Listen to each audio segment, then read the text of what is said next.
لیکن آپ مجھے یہ نہیں بتا پا رہے کہ آپ نے اس انجن کو کیسے بنایا ہے.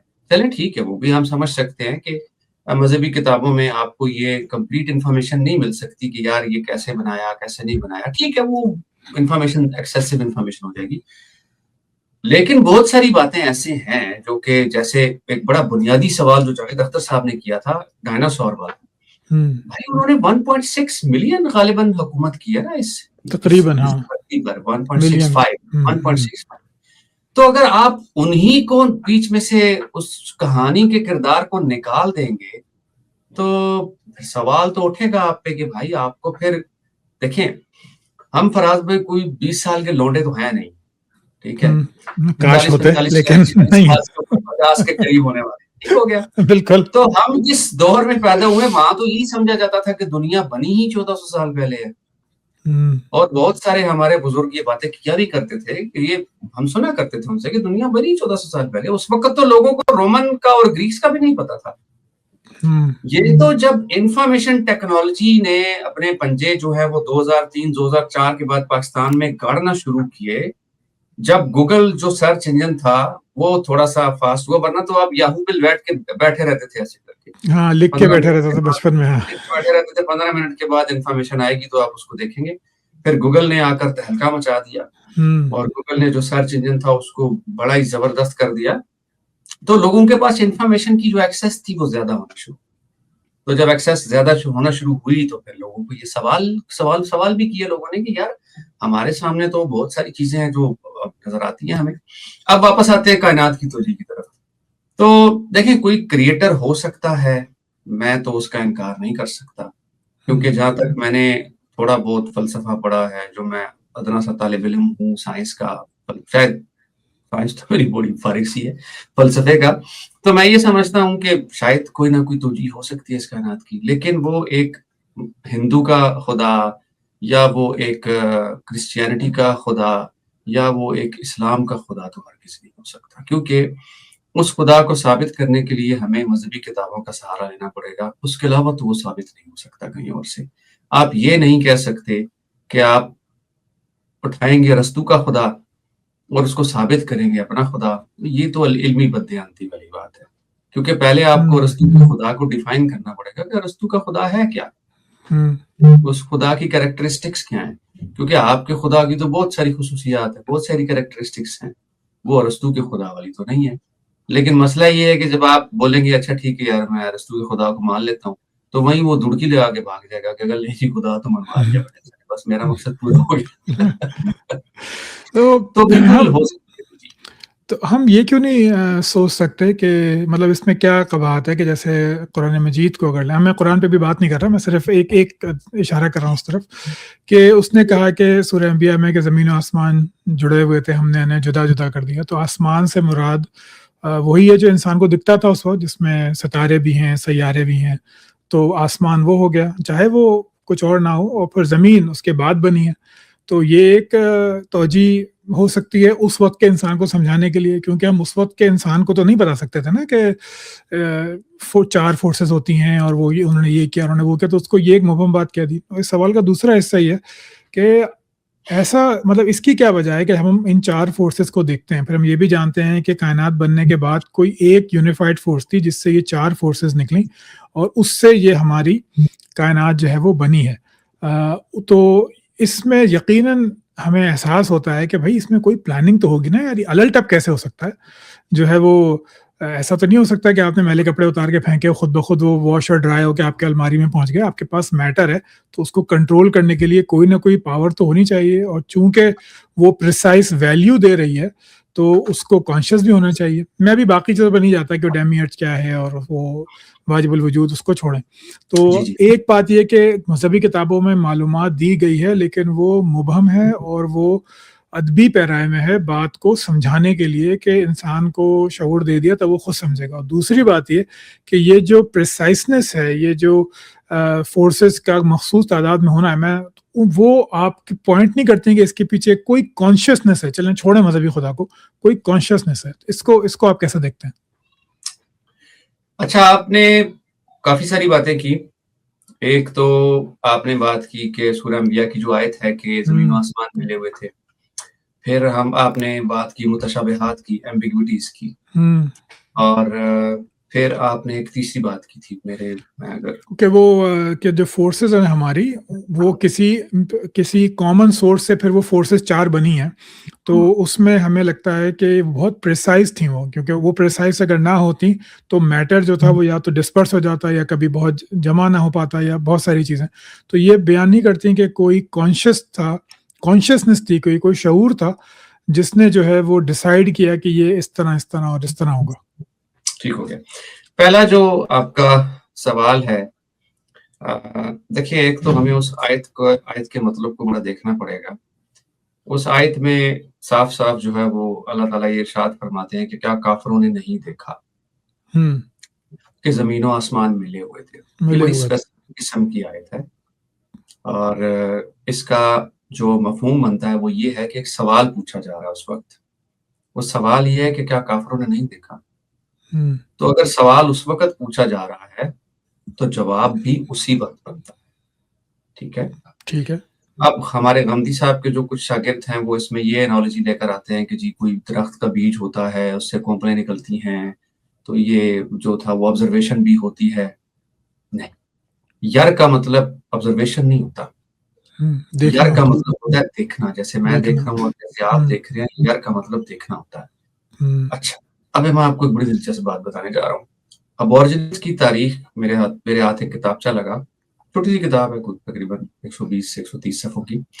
اس میں جب میں نے ابورجنلز کی تاریخ پڑھی تو اس میں بھی یہ لکھا ہوا تھا کہ زمین و آسمان ملے ہوئے تھے، پھر وہ علیحدہ ہو گئے. اچھا. ہاں جی بالکل. صرف یہ نہیں، جب میں نے اس کی تفسیر پڑھی، اس آیت کی شان نزول پڑھا اس آیت کا، تو وہ ابورجنلز کی ایکسپلینیشن پر 100% پوری اترتی تھی. اور ایون اس کی جو تفسیر تھی، وہ شان نزول تھا، وہ مجھے ایسا لگا تھا کہ جیسے میں ابورجنلز کی تاریخ پڑھ رہا ہوں. جو لوگ یہ پروگرام دیکھ رہے ہیں وہ بالکل سرچ کر سکتے ہیں کہ جو ابورجنلز میں جو کریشن تھی اور زمین و آسمان کیسے ملے ہوئے تھے، آپ کو انفارمیشن مل جائے گی. کتاب بھی میں دے دوں گا، آپ لنک میں لگا دیجیے گا بے شک. کتاب کا نام بالکل. تو یہ ایبوریجنلز جو تھے یہ وہ قبائل ہیں جو آسٹریلیا میں رہتے تھے، اور وہ بالکل ننگ دھڑنگ گھومتے ہیں، نہ کوئی مذہب نہ کچھ فالو نہیں کرتے. ان کے یہاں بھی جو میٹا فزکس ہے اس میں یہ بات موجود تھی کہ زمین و آسمان ملے ہوئے تھے. اس کے علاوہ جی بات کچھ کہہ رہے تھے. نہیں، میں کہہ رہا تھا اس پہ تو مولوی صاحب کہہ دیں گے کہ وہاں تو اللہ نے کہا ہے کہ ہم نے ہر جگہ پیغمبر بھیجے ہیں، تو اس میں ایسی کون سی بات ہے. وہ نماز کا پیغمبر نے نہیں بتایا، لیکن خالی میٹا فزکس بتا کے چلے گئے. جی ادھر بھی آتا ہوں میں ابھی. اچھا، وہ پھر سمیرینز کی جو میتھولوجی ہے اس میں بھی یہ ذکر ہے، کان این کی جو میتھولوجی ہے اس میں بھی اس کا ذکر آتا ہے کہ زمین و آسمان ملے ہوئے تھے اور ہم نے ان کو علیحدہ کر دیا. اچھا، آپ ایک الزام یہ بھی لگتا ہے کہ جو مذاہب ہیں، چاہے وہ کرسچینٹی ہے چاہے وہ اسلام ہے، یہ سمیرینز سے میسوپوٹیمین سے بہت زیادہ انسپائرڈ ہے. جبکہ بلکہ یہ بھی کہا جاتا ہے کہ جو ہمارے پاس جو شرعی سزائیں دی گئی ہیں، اگر آپ کوڈ آف حمورابی کو پڑھیں گے تو آپ کو یہ سزائیں وہاں بھی ملتی ہیں. تو یہ تو ہو گیا آپ کی اس والی بات کا جواب کہ کیا کافروں نے نہیں دیکھا کہ زمین آسمان ملے. یہ کسی صورت بھی بگ بینگ کی ڈپکشن تو نہیں ہو سکتی. یہ نہیں ہو سکتی، یہ تو ماننے والی بات ہی نہیں ہے بالکل بھی. اور چلیں اگر میں اس کو اب تھوڑا سا اگر الٹرنیٹ کر، let's turn the tables around. اگر مثال کے طور پر کل کوئی اور تھیوری صحیح ثابت ہو جاتی ہے اور ہمیں پتہ چلتا ہے کہ بگ بینگ کی جو یہ تھیوری تھی، یہ that's not a very valid theory, اور نیو ہائپوتھیسز آتے ہیں اینڈ دین دے آر فالسیفائبل، پھر کیا کریں گے آپ؟ پھر قرآن کیا پورا کا پورا غلط ثابت ہو جائے گا؟ نہیں. تو یہ قرآن مجید سے سائنس نکالنا جو ہے وہ میرا خیال ہے کوئی درست بات نہیں ہے، اور کرسچینٹی یہ کام کر کے ختم کر چکی ہے. میں آج وہ فیس بک پہ یہی لکھ رہا تھا کہ یہ پاکستانی جو ہے نا وہ امریکہ کے 1920 سے 25 کے درمیان رہ رہے ہیں، جب ان کے جو ایوولوشن کے خلاف جو لوگ تھے ان کو جیلوں میں بھیج دیتے تھے، پڑھانے کی اجازت بھی نہیں تھی، عدالتوں میں طلب کر لیتے تھے. تو یہ اس وقت کے جو لوگ ہیں نا، مائیکل بیہی کا نام بھی اس وقت آتا ہے. تو یہ مسلمان ہے نا، یہ کرسچینٹی کے نقش قدم پر چل رہے ہیں. کبھی یہ سائنس نکال لیتے ہیں، کبھی یہ میتھمیٹکس کے معجزے نکال لیتے ہیں، لیکن یہ کسی کام کے نہیں ہے، یہ اپنے آپ کو بیوقوف بنانے والی بات ہے. اچھا، دوسرا جو آپ کا سوال تھا متشابہات کا، ایمبیگوٹیز کا، دیکھیں جو ابن الجزاری ہیں اور جنہوں نے قرآن کی کینونائزیشن پہ بھی تھوڑا سا کام کر رکھا ہے، تھوڑا سا نہیں کافی کر رکھا ہے کافی ابن کام رکھا مجاہد ہے. کے بعد جی. ہوں. اور اس کے بعد ایک ابن عثیمین ہے جو ایک اسکالر تھے سعودی عرب کے، آئی تھنک 1920 کی بات ہے. تو یہ بھی میں آپ کو کتاب کا نام بتاؤں گا، بشک یہ بھی آپ کمنٹ سیکشن میں لکھ دیجیے گا. ابھی میں نے مکمل تو نہیں کی، میں بھی کر رہا ہوں مکمل. تو یہ اس کو ایمبیگوٹیز کو بڑا اسٹرینتھ کے طور پہ لیتے ہیں کہ جی قرآن کی ایمبیگوٹیز جو ہیں وہ تو بڑی جی قرآن کی ایک اسٹرینتھ ہے، یہ ہے وہ ہے. لیکن دیکھیں یہاں پر ایک فلسافیکل پرابلم ہے. Philosophical problem theory of clarity.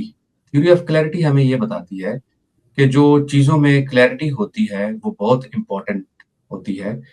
جب آپ کوئی بات کر رہے ہیں تو وہ مبہم نہیں ہونی چاہیے، وہ اتنی کلیئر ہونی چاہیے کہ ایک انسان آسانی سے سمجھ سکے. یہی بات ایرسٹوٹل کرتا تھا، یہی ایون رنے ڈیکارٹ نے تو بڑے سخت الفاظ استعمال کیے تھیوری آف کلیئرٹی کے بارے میں کہ اگر کوئی چیز کلیئر نہیں ہے تو آپ اس کو اٹھا کے پھینک دیں. It's not making any sense. پھر ہیراکلائٹس نے بھی تھیوری آف کلیئرٹی پہ کافی جو ہے وہ لفظ کی ہے. تو یہ جو تھیوری آف کلیئرٹی ہے فلسافیکلی، یہ قرآن مجید کی اس چیز پر پوری نہیں اترتی کہ یہ متشابہات کی بات ہے. اور یہ متشابہات والا سلسلہ بھی جو ہے یہ وقت کے ساتھ ساتھ آپ دیکھیں کہ یہ جو آیتیں سائنس جدھر سے سائنس نکالنی ہوتی ہے وہاں سے یہ متشابہات کا لفظ استعمال کر کے جان چھڑا دیتے ہیں اور یہ متشابہات کی بات ہے. دیکھیں قرآن جو ہے وہ ایک فراز بھائی اللہ تعالیٰ کا بلا واسطہ کلام ہے. وہ کوئی تورا نہیں ہے، ٹھیک ہے، وہ کوئی ہندوؤں کے وہ کتابیں نہیں ہیں جو رشیز کے تھرو آئی تھیں، ٹھیک ہے. یہ ایک بلا واسطہ کلام ہے جو جبرائیل امین کے ذریعے ہم تک پہنچا. اور اگر وہ اس پروگرام ہم اس کو اسی طرح سمجھیں گے جیسے رسول اکرم کو سمجھ آیا تھا. رسول اکرم کو کیسے سمجھ آیا تھا؟ جو کلاسیکل تفاسیر لکھی گئی تھی، جو احادیث میں ہمیں ریفرنسز ملتے ہیں، جو سیرت کی کتابوں سے ہمیں ریفرنسز ملتے ہیں. اب وہاں پر ہمارے غامدی صاحب کے جو اسٹوڈنٹ ہیں اور غامدی صاحب خود بھی وہ بڑے آرام سے ایک بال تھرو کر دیتے ہیں کہ جی اس کی سند چیک کرنی پڑے گی. میرا غامدی صاحب کے شاگردوں سے سوال ہے، ابشا نجاشی کی سند کہاں سے چیک کی آپ نے؟ اس کی سند چیک کرنے کا پیمانہ کیا ہوگا؟ ابشا نجاشی کا کہیں اور آپ کو سورس ملتا ہے کسی اور کتاب؟ تو پھر ہمارے تک محدود ہے. تو یہ وہ کہتے ہیں نا اندھا بانٹے ریوڑیاں مڑ مڑ اپنوں میں. تو یہ وہ طریقہ کار ہے کہ آپ اپنی کتابوں سے ہی ریفرنس نکال کے آپ. اچھا ایک اور چیز جو یہ جو میں کتاب آپ کو بتا رہا تھا نا، یہ جو جس میں ابن الجزاری کا ذکر ہے، یہ آتھر نے بڑی خوبصورت بات کی. ہمارے یہاں یہ کہا جاتا ہے کہ جی اخبار احد ہے تو اس لیے اوتھینٹک نہیں ہے، لیکن چونکہ بہت سارے لوگوں نے بات کرتی ہے اوتھینٹک ہوگی. یہ بھی ریلائبلٹی کا سورس تو نہیں ہے بھائی، اس سے تواتر وغیرہ کو ثابت نہیں ہوتا. ٹھیک ہے، اگر کسی چیز کا تواتر چلتا آ رہا ہے، ایک چیز کے پیچھے 10 لوگوں نے بات کی، تو یہ کیسے ہو سکتا ہے کہ وہ بات درست ہو سکتا ہے؟ جو پہلا بندہ تھا اس نے بات ہی غلط کی ہو. اور اگر اس کے تواتر سے چلتی بھی اب تک بات آ رہی ہے تو یہ اوتھینٹسٹی کا کون سا پیمانہ ہے آپ کے پاس؟ ایک زمانے میں فلیٹ ارتھ کا کانسیپٹ بھی تواتر سے آ رہا تھا، کئی صدیوں تک رہا تواتر سے. تو آپ کو کیا، آپ تواتر کو کیسے کہہ سکتے ہیں کہ اوتھینٹسٹی ہے؟ یہ بھی آپ کو فلسافیکلی بتاتی ہے کہ بھائی یہ چیز ٹھیک نہیں ہے. کیونکہ اگر ایک بھی شخص یہ بات کر رہا ہے اور وہ چیز ٹیسٹیبل ہے، فالسیفائبل ہے، تو وہ ٹھیک ہے. اور کیا، اور سچائی ہم کیسے ناپیں گے آج کے دور میں؟ تو انجم بھائی وہی تو چلیں، یہ میں نے آپ کی باتیں مان لی کہ تواتر سے نہیں ہو سکتا اور لوگ جلیبیاں بناتے ہیں، ٹھیک ہے. لیکن وہ جو دوسرا حصہ تھا کہ یہ جو کائنات بنی ہے تو کوئی ایک کامن فورس تھی جس سے یہ 4 فورسز نکلی ہیں، اور وہ پریسائز تھیں کہ وہ میٹر کو اس طرح بنائیں، پھر ہمارا سورج بنے، پھر ہمارا سولر سسٹم بنے، پھر ہماری زمین بنے. تو یہ اس میں آپ کو کسی شعور کی صنائی کیوں نہیں دکھتی؟ مطلب مجھے تو بڑی واضح دکھتی ہے ابھی فی الحال. دیکھیں شعور کی جو آپ کو جھلک ہے وہ کائنات بنتے وقت تو نظر آ رہی ہے، ٹھیک ہے، کہ اگر وہ اتنی پرفیکشن نہ ہوتی تو شاید وہ کائنات بھی نہ بنتی. اسی لیے میں نے آپ کو کہا تھا پہلے جب آپ نے مجھ سے سوال کیا تھا کہ میں کسی کریٹر کو چٹلاتا نہیں، ٹھیک ہے. لیکن کیا آج وقت کے ساتھ ساتھ ہمیں وہ انٹیلیجنس نظر آتی ہے یا ہمیں ایک رینڈم پروسیس نظر آتا ہے اس کے بعد؟ ایسا وہ کیا کہتے ہیں، ایک پنجابی میں محاورہ بولتے ہیں کہ انے ماں مسیتی چھڑ دیتا، کہ ایک اندھے کو ماں نے مسجد میں چھوڑ دیا. اچھا، ٹھیک ہے، ایک اندھے بچے کو تو مسجد میں کیا کرے گا ایک اندھا، اس کو تو پتہ ہی نہیں ہے کہ مسجد ہے یا کیا ہے. تو جب آپ نے انیشلی تو یہ دعویٰ کر دیا، اور یہ دعویٰ بھی آپ نے ایسے کیا کہ آپ کو فزکس کے قوانین نے یہ بات بتائی نا. آپ کو فزکس کے قوانین نے یہ بات بتائی. اگر فزکس کے قوانین نہ ہوتے تو یہ آپ کو بات پتہ ہی نہ چلتی. بالکل نہیں پتہ دوسری چلتی. بات نہیں پتہ چلتی. دوسری بات یہ ہے کہ کیا ایک آپ کی کتابوں والا جو خدا ہے کیا وہ فزکس کے قوانین کا پابند ہے کائنات کو بنانے کے لیے؟ نہیں.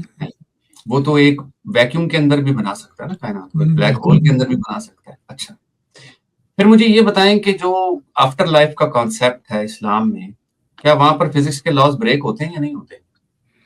ہوتے ہیں. ہوتے ہیں. تو پھر مجھے یہ بتائیے کہ کیا خدا فزکس کے قوانین کا پابند ہے؟ نہیں, اس نے تو اس کا تو جواب یہ ہو سکتا ہے نا کہ اللہ تعالیٰ نے جو ہے, چلیں اب خدا کی بات کرتے ہیں, اللہ تعالیٰ کو چھوڑ دیتے ہیں ابھی, کہ اس نے اس کائناتی قوانین کے تحت دنیا کی تشکیل کی تاکہ اس نے جو مخلوق بنائی ہے وہ اس کو سمجھ سکے, کیونکہ اس نے تو یہ ڈیسائیڈ کر لیا تھا کہ میں تو چھپا رہوں گا, تو مجھ تک پہنچنے کا راستہ جو ہے وہ اس طرح کی نشانیوں سے آئے گا کہ کوئی کریٹر اس کائنات کا ممکن ہے. پھر آپ مذاہب پہ بحث کر کے ڈیسائیڈ کریں کہ اس کریٹر کی ڈیفینیشن, اس کی صفات, دنیا کے معاملات کس مذہب میں بہتر ہیں, وہ جس پہ آپ کا امتحان ہے. لیکن اس نے یہ جو آرگنائزیشن ہے یہ اس نے رکھ دی کہ آپ جو ہیں وہ اس تک پہنچ جائیں کہ یہ کچھ الل ٹپ نہیں ہو سکتا, لیکن وہ قادر مطلق ہے, وہ چاہے تو توڑ دے قوانین, آفٹر لائف میں توڑ دے, دنیا میں توڑ دے. اس نے, اب ہم کہانیاں سنتے ہیں کہ جو ہے وہ جن کو آپ لوگ کہانیاں کہتے ہیں, ہم تو ہماری ایمان کا حصہ ہے کہ سمندر پھٹ گیا. اب سمندر کوئی پھٹ سکتا ہے, مطلب اتنی فورس اگر انسان خود جنریٹ کرے تو دنیا ہی تباہ ہو جائے. تو لیکن خدا نے کر کے دکھایا اسے, ہزاروں لوگوں نے اس کی گواہی دی. تو یہ تو میرے خیال سے تو اس میں ابھی بھی کچھ نہ کچھ گنجائش ہے کہ آپ کریٹرز میں نکال لیں کہیں سے. کریٹر نکال لیں آپ, ٹھیک ہے. جیسا کہ میں نے آپ کو کہا کہ میں تو مانتا ہوں کہ کوئی نہ کوئی کریٹر ہو سکتا ہے, ممکن ہے جی, ممکن ہے. لیکن پھر بات وہی آئے گی کہ آپ اس کریٹر کو اپنا جو ہے وہ یاوے کیسے ثابت کریں گے. ویڈیو کو انٹرپٹ کرنے کے لیے بہت معذرت. یوٹیوب پہ صرف 2 کرنسیز چلتی ہیں, ایک ہے نمبر آف ویوز اور دوسری ہے نمبر آف سبسکرائبرز. آپ کی محبت سے مجھے نمبر آف ویوز تو بہت ملتے ہیں, کئی ہزار ملتے ہیں, لیکن سبسکرائبرز کی تعداد بہت ہی کم ہے. 90 سے 95% لوگ ویڈیو دیکھتے ہیں لیکن سبسکرائب نہیں کرتے. میری آپ سے بہت گزارش ہے کہ آپ میرے چینل کو سبسکرائب کیجئے تاکہ پھر میں زیادہ سے زیادہ اور بڑے سے بڑے علماء کو, اسپیشلسٹ کو بلا سکوں. کسی کا بھی وقت بہت قیمتی ہوتا ہے اور وہ اپنے وقت کا معاوضہ مجھ سے نہیں لیتے, لیکن وہ مجھ سے ویوز یا اپریسیشن یا اپنے چینل کی گروتھ ضرور چاہیں گے. اس کے لیے ضروری ہے کہ نہ صرف میرے ویوز زیادہ ہوں بلکہ چینل کی سبسکرپشن بھی کافی زیادہ ہو. اب چلتے ہیں دوبارہ آپ کی ویڈیو کی طرف. بہت شکریہ. یا آپ جو ہے وہ ٹرینٹی جو ہندوؤں کی ہے, کیا کہتے ہیں اس کو, برہمن, وشنو اور ایک اور میں یہ بھول گیا, 3 وہ جی جی, وہ کیسے ثابت کریں گے؟ یا پھر آپ اہورا مزدہ کیسے ثابت کریں گے؟ مردوک لے لیں, اہورا مزدہ لے لیں. نہیں وہ تو پھر کوئی بھی خدا ثابت ہو سکتا ہے نا ان چیزوں سے. مطلب جی اگر آپ اس پہ کریٹر ڈال لیں تو اس کریٹر کے سر پہ آپ ٹوپی کون سی پہنانا چاہیں گے وہ آپ کی مرضی ہے. ہاں, لیکن وہ ٹوپی بنانے کے لیے آپ کو پھر اس کتاب کا سہارا لینا پڑے گا نا. ہاں پھر آپ اس کتاب کے بغیر آپ ٹوپی کیسے بنائیں گے؟ کیونکہ آپ کو تعارف تو جب آپ مسلمان تھے تو آپ کو اللہ میاں کا تعارف جو ہے وہ کیا کسی پروفیسر نے بتایا تھا کہ بگ بینگ تھیوری دیکھو اللہ میاں نے بنائی ہے؟ نہیں نا. آپ کو وہ تعارف آپ کے پیرنٹس بتاتے ہیں. آپ نے جہاں سے قرآن مجید پڑھا ہوگا, جیسے ہم نے اپنی جو ہماری آپا تھی, ایک ابو کی کزن تھی, ان سے پڑھا, ٹھیک ہے, قرآن مجید. ان کے خاوند تھے, وہ CSP آفیسر تھے. تو وہ اس کے بعد جو ہے وہ he was a genius, mathematics کی جینیس تھے وہ. اچھا, تو خیر ان سے ہم نے قرآن مجید پڑھا. تو اس کے بعد ہمیں ہمارے والدین نے تعارف کروایا, ہم عبادات کا تعارف کروایا, قرآن مجید پڑھنا شروع کیا, پھر حفظ بھی کیا, تھوڑا بہت چھوڑ دیا بیچ میں, آدھا تو تقریباً کر ہی لیا تھا. تو تعارف تو وہاں سے ہوا. اب یہ تو ایک میرا خیال ہے علمی بددیانتی ہے کہ آپ جو ہے وہ پہلے خدا کے سر پہ ٹوپی نہ پہنائیں, پہلے اس کو زور لگائیں کہ ثابت کرنے کی, نہیں یار کوئی نہ کچھ شعور تو ہوگا, انرجی سے مادہ پیدا ہوا, پھر کیسے شعور پیدا ہو گیا, اور پھر اس کے بعد اس خدا کو اپنی ٹوپی پہنانے کے لیے آپ کو اسی قرآن مجید کا سہارا لینا پڑے گا, جس قرآن مجید میں بے شمار سائنسی, ہسٹوریکل اور فلسافیکل غلطیاں. تو آپ یہ کہنا چاہ رہے ہیں کہ خدا تک انسان اس طرح کی چیزوں میں جہاں وہ نہیں جانتا تو اس کو گاڈ آف دا گیس بنا کے وہاں پہ وہ گاڈ کا ایک تصور پیدا کر لیتا ہے، اور پھر اپنی مذہبی کتاب والے خدا کو اس سنگھاسن پہ بٹھا دیتا ہے، جس کو یعنی کہ خدا ممکن ہے کہ ہو، اور وہاں سے پھر بہت بڑی ایک لیپ آف فیتھ ہے جو اس کو اسی خدا پہ لے جاتی ہے جو اس کی مذہبی کتاب بتا رہی ہے۔ ہونا یہ چاہیے تھا کہ وہ مذہبی کتاب میں وہ خدا ڈیفائن ہوتا، جس کو ہم آج اگر ہم یہاں تک پہنچیں تو ہم وہ بہت آرام سے اس پہ فٹ آ جاتا ہے کہ اس کے علاوہ کوئی اور کچھ ہو نہیں سکتا تھا، لیکن یہاں تو ہر خدا آپ ثابت کر لیں گے۔ میں اگر آج ایک دین بناؤں یا آپ اپنا ایک دین ایجاد کریں تو ہم اپنا خدا بھی ایسے ثابت کریں گے کہ دیکھو کائنات میں کتنا آرڈر ہے، کتنا یہ ہے۔ صحیح سمجھا ہوں آپ کی بات؟ ہاں، لیکن آپ کو دین بنانے کے لیے پھر زمین کا ٹکڑا بھی چاہیے، اگر نہیں ملے گا تو پھر مانیزم کی طرح آپ کا دین بھی ختم ہو جائے گا۔ ہاں، ختم ہو جائے گا، پرسیکیوشن کے زوراسٹرین بعد کی طرح ختم ہو پھر آپ جائے کا گا۔ دین بھی ختم ہو جائے گا، جب تک زمین نہیں نا ملتی دین نہیں چلتا۔ دین نہیں چلتا، زمین ضروری ہے جناب، زمین اور زمین مال ضروری ضروری ہے، ہے۔ یہ دیکھ لیں، تاریخ اٹھا کے دیکھ لیں، جس مذہب کو زمین نہیں ملی وہ ناپید ہو گیا، وہ ناپید ہو گیا، ختم ہو گیا۔ اگر عیسائیت کو اور رومن بدر امپائر کی نہیں ملتی، ٹھوکریں کھاتا رہا وہ۔ ہاں، مانی کے ساتھ کیا کیا تھا، یہ کیا نام تھا ان کا، یہ جو پرسیکیوٹ کیا تھا بری طرح، پرسیکیوٹ جی کیا تھا، جی یہ جو امام پرسیکیوٹ تھے، کیا تھا، بالکل میرے ذہن سے نام پوری نکل طرح گیا پرسیکیوٹ کیا تھا۔ میتریہ تھے، ان کو پرسیکیوٹ کیا تھا عیسائیوں نے، کیونکہ ان کی ورجن برتھ والی کہانی لی تھی انہوں نے وہاں سے، تو بڑا زوراسٹرین نے نہیں چھوڑا تھا ان کو، زوراسٹرین نے بڑا ان کو تنگ کیا تھا۔ تو چلیے اب خدا پہ تو صحیح ہے کہ ماننا ذرا مشکل ہے، لیکن اگر میں قرآن مجید کے خدا کی طرف آؤں تو وہ تو بڑا لاجیکل سی بات ہے۔ وہ یہ بتاتا ہے کہ وہ رب العالمین ہے، وہ یہ بتاتا ہے کہ جو تم زمین و آسمان دیکھتے ہو یہ اس نے خلق کیے ہیں۔ اس کے ثبوت کے طور پہ وہ آپ کو واٹر سائیکل کی مثال دیتا ہے، وہ آپ کو اپنے نفس کی مثال دیتا ہے، آپ جو چیزیں کھاتے ہیں روزانہ اس کی مثال دیتا ہے، پھر آپ کو یہ بتاتا ہے کہ میں کتنا علیم ہوں اور کتنا رحیم ہوں اور کتنا میں جو ہوں وہ کہنا چاہیے انصاف پسند ہوں کہ میں تمہیں دوبارہ زندگی دوں گا۔ مطلب اس پہ ذرا غور کیجئے کہ وہ یہ کہہ رہا ہے کہ اگر تم 100 بندے مارو گے تو میں تمہیں 100 دفعہ زندہ کر کے اس کی سزا دوں گا، اور اگر تم رکتے ہو تو میں تمہیں ایسی نعمتیں دوں گا جس کے بارے میں حدیث ہے، صحیح حدیث ہے کہ ایسی نعمتیں ہیں جس کا نہ کسی نے دیکھا نہ سنا، نہ کسی کا اس پہ گمان ہوا، اس کے گمان میں وہ چیزیں آئیں، ایسی نعمتیں اس نے دی ہوئی ہیں۔ اور اس کا ثبوت وہ یہ دیتا ہے جو ریحان احمد یوسفی صاحب کہتے ہیں کہ یہ جو یونیورس ہے یہ کلر یونیورس ہے، کہ یہاں پہ زندگی پنپ نہیں سکتی سوائے اس چھوٹے سے گولے کے۔ تو یہ وہ اپنے دعوے کے طور پہ پیش کرتا ہے، اپنی خصوصیات بتاتا ہے۔ تو یہ تو مجھے اگر آپ کوئی قرآن مجید پڑھے تو چلیے سائنٹیفک چیزیں باتیں اس میں ٹھیک ہیں، لیکن یہ کانسیپٹ آف گاڈ جو ہے قرآن مجید کا وہ تو بڑا لاجیکل اور امید افزا، انصاف پسند، اور ہمارے کافی سارے شعوری مسائل حل کرتا ہے، جیسے انصاف نہیں ملتا، جیسے تکلیفیں ہوتی ہیں تو اس کا ہمیں وہ بتاتا ہے کہ ایک میٹافزیکل دنیا جو تو اس کے بعد ہے، مرنے کے بعد اس میں یہ سب باتیں ہو جائیں گی، اور وہاں پہ زندگی بھی بہت لمبی ہوگی، ایٹرنل ہوگی کہا جاتا ہے، ابداً تک آپ رہیں گے۔ تو یہ اس کانسیپٹ کو ماننے میں کیا خرابی ہے؟ مطلب یہ آپ کو کیوں درست نہیں لگتا؟ میں بتاتا ہوں آپ کو، کیونکہ میں ایک تاریخ کا ادنا سا طالب علم بھی ہوں، اور اگر آپ خداؤں کی تاریخ کو پڑھیں گے، جیسے وہ میں نے آپ سے ذکر بھی کیا تھا جو مارک سمتھ کی ایک کتاب ہے، ایوولوشن کتاب، جی جی، تو وہ اگر آپ کتاب پڑھیں گے تو آپ کو اندازہ ہوتا ہے۔ اس کے ساتھ ایک اور کتاب بھی ہے، مجھے اصل میں نام نہیں یاد رہتے، یہ بڑا مسئلہ ہے جی نام تو مشکل ہوتا ہے، مجھے نہیں یاد رہتے آتھرس کے نام، میں آتھرس کے نام دیکھتا بھی نہیں ہوں، کتاب اٹھاتا ہوں پڑھنا اچھی لگے تو اس کو کنٹینیو کرتا ہوں، نہیں لگے تو چھوڑ دیتا ہوں۔ اچھا، اب جب آپ تاریخ اٹھاتے ہیں نا، دیکھیں بیسیکلی جو خداؤں کی خصوصیات ہیں اور جو خدا ہیں نا وہ بڑے ایوالو ہوئے ہیں وقت کے ساتھ ساتھ، ٹھیک ہے؟ آپ اگر کسی یہودی سے یا کسی عیسائی سے پوچھیں گے کہ یاوے کی تاریخ کیا ہے تو وہ آپ کو نہیں بتا سکے گا کہ یاوے کہاں سے آئے تھے۔ آپ کو یہ ایک مسٹری ہے کہ یاوے آئے کہاں سے تھے، آپ کو اس کا سورس نہیں پتا چلتا۔ لیکن جب آپ کینانائٹس کو دیکھتے ہیں، اب جب اس کتاب مارک سمتھ یہ بتاتا ہے کہ 1920 میں جب انہوں نے وہاں پر کھدائی وغیرہ شروع کی، اگرت کہہ لیں گے سیریا میں، تو وہاں پر ان کو کچھ جو ہے وہ ثبوت ملے جہاں پر ان کو یہ خدا جو یہ کینانائٹس جن کی پوجا کرتے، جیسے بال تھا، شیرا تھا اور ایک اور، ٹھیک ہے؟ اچھا، اب جو ہمیں اللہ تعالیٰ کی جو خدا تک پہنچنے کا جو ہمیں ایک سورس پتہ چلتا ہے وہ یہ ہے کہ بھائی ایل سے اللہ بنا، پھر اللہ بنا۔